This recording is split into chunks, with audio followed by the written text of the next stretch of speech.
We're talking with TJ from over at College Football Addiction. TJ, thanks again for pulling up with us to talk some Colorado Buffalo ball. And, hey, this is a crazy one. I wanted to get your thoughts on it. Stephen A. Smith over at ESPN and First Take had a very shocking take, let's say that, about, which in a way it's not shocking from him because this is kind of what he does, but he basically is talking about Coach Prime should be at a better job than what he has today. Here's the quote. Let's go ahead and read that real quick. This is what he said. He believed that Coach Prime deserved the Florida State, Texas A&M, and Alabama jobs, which was part of the last cycle.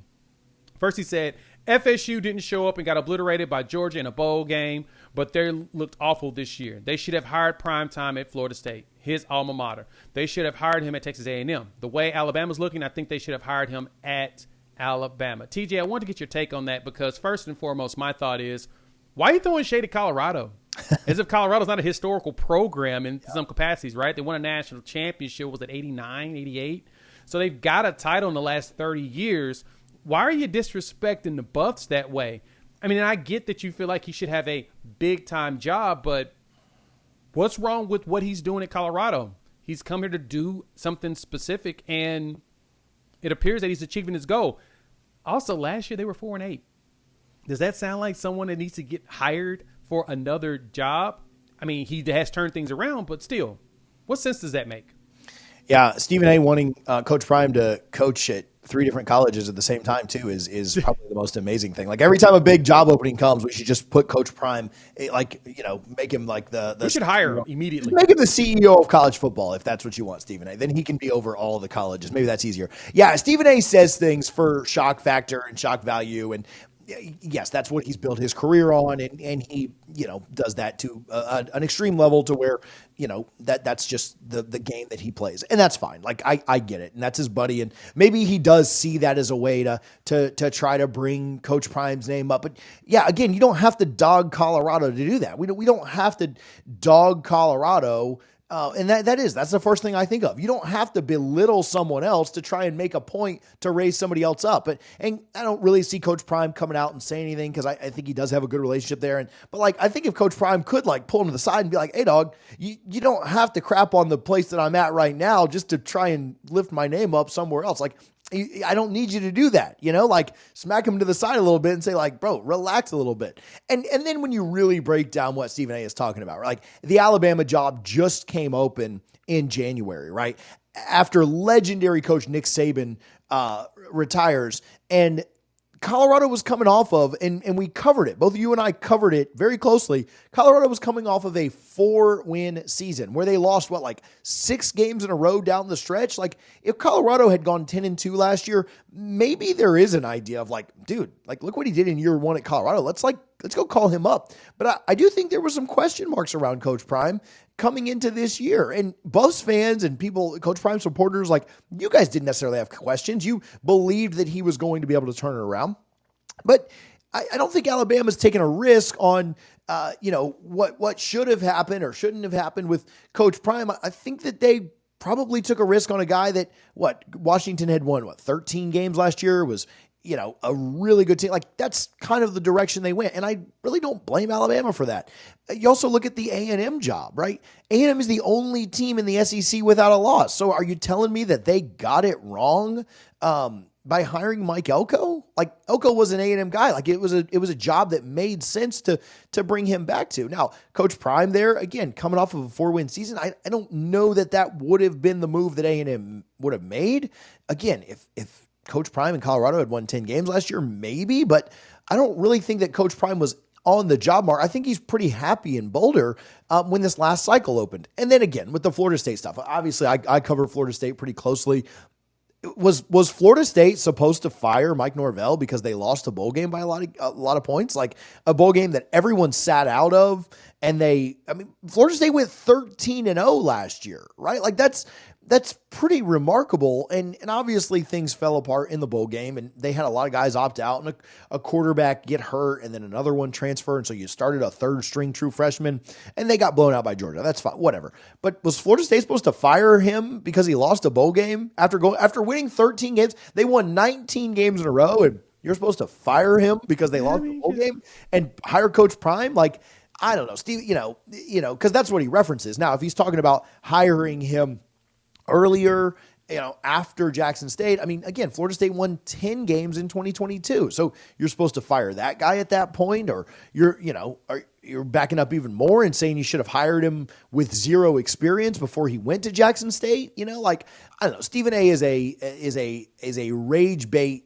merchant, and that's literally what he wants to do. Is he wants to rage bait people into reacting to things, and so maybe he wins because that's what we're doing right now. But yeah, just a stupid thing to say. And again, the biggest problem being you don't have to crap on Colorado to try and lift up Coach Prime. Coach Prime wasn't flirting with any of these schools. He had a job to do, and he knew the turnaround he had underway in Boulder. And I don't think Coach Prime's the kind of guy that just wanted to leave after 1 year and leave Colorado in shambles and take all his players with him to somewhere else. I think he wanted to prove, no, I can get it done here in Boulder. So yeah, just a stupid take by Stephen A.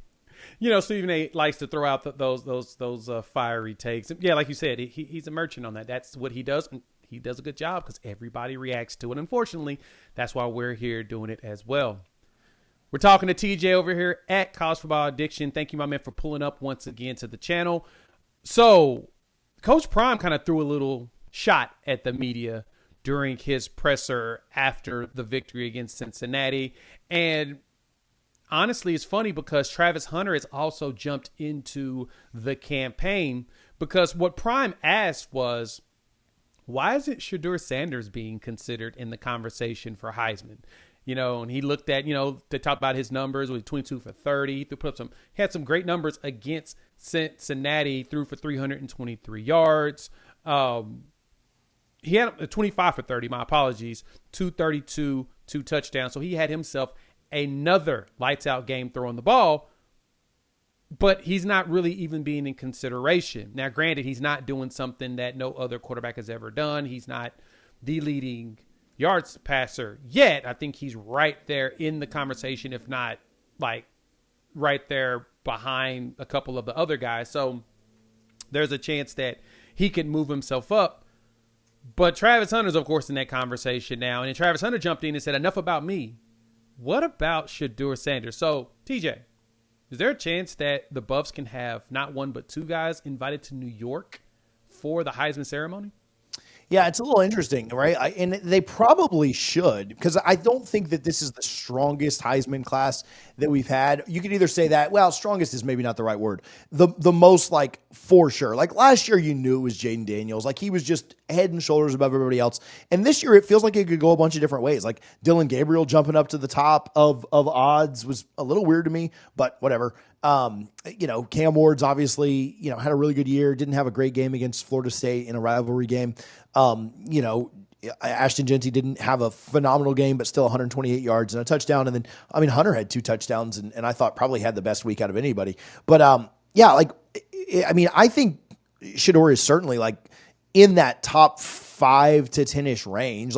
It wouldn't upset me at all to think you've got, Gabriel and Hunter and Ward and Ashton, and then, is anybody really ahead of Sheduer at that point? So the big question to me would be do one of those guys fall off, or do they invite 5 guys to the ceremony? A lot of times they'll just invite 3. So if that's the case and they, leave out one of those top 4 guys, I guess it wouldn't shock me at all. But if they go 10-2, and it's always been a quarterback award, so it's actually kind of refreshing that Hunter and Ashton are in the conversation and pretty high up in the odds.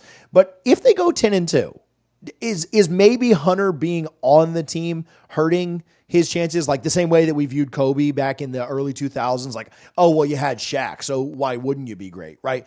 Is that kind of maybe what's hurting Sheduer? It's just the perception of Doug, you already got Hunter. You can't, we're not going to use you too. But, I don't, and I'm not comparing. Well, Kobe and Shaq is a very fun comparison to Sheduer and Travis, but I'm not even saying it really is. Sheduer is the the Batman or the Robin or anything like that. Like, that's not my point. But maybe that's the bias, is like, we're not as sure. But like, his year this year has been phenomenal, and he's put up pretty monster stats, and he's done it against better competition than Cam Ward has down there at Miami. Now, Gabriel's got some really good wins against Ohio State and others, but I think Sheduer should probably be talked about in that top 5. Like, again, I think there's a clear 1 through 3. I think Dylan Gabriel kind of makes sense up in that category as well. And then I'd have Sheduer in my top 5. I don't think that's too outrageous or too bold of a take. Yeah, he's right now number 6 in passing yards, number 3 in touchdowns with 21. So overall, Sheduer is putting up, as we stated, the numbers needed in order to be in consideration. I guess this feels like the Devontae Smith Heisman Trophy run, where Mac Jones put up 4,200 yards, but he was throwing them basically out of Devontae Smith, and he basically felt like people doing the work. But that's nothing against Sheduer. I don't think that Travis Hunter is doing everything for him, because Sheduer is using the entire arsenal of wide receivers, from LeJontay Wester, as well as with Jimmy Horn Jr., Amarion Miller when he was out there. Now that he's hurt, he's still spreading the ball around to a lot of dudes, and the numbers are reflecting him and his completion percentage being able to do it. Like I said, probably one of the better wide receiver rooms, if not top 3 in the country. He's still doing it in a very big way. So we'll see if they can both end up in New York. That's a very intriguing thought, because I think that they both have the opportunity. So chopping up with TJ from College Football Addiction, man. I appreciate you pulling up here on the channel. Let the people know where they can find you and all the great content you're putting together. Yeah, College Football Addiction here on YouTube. You can search that. On Twitter, it's just my name, TJ Pittenger. Go check it out. A lot of Florida State stuff there, so if that bothers you or annoys you, then maybe just stick to YouTube. But College Football Addiction here. And, Jay, I appreciate you for having me on. Absolutely, my man. We appreciate you again.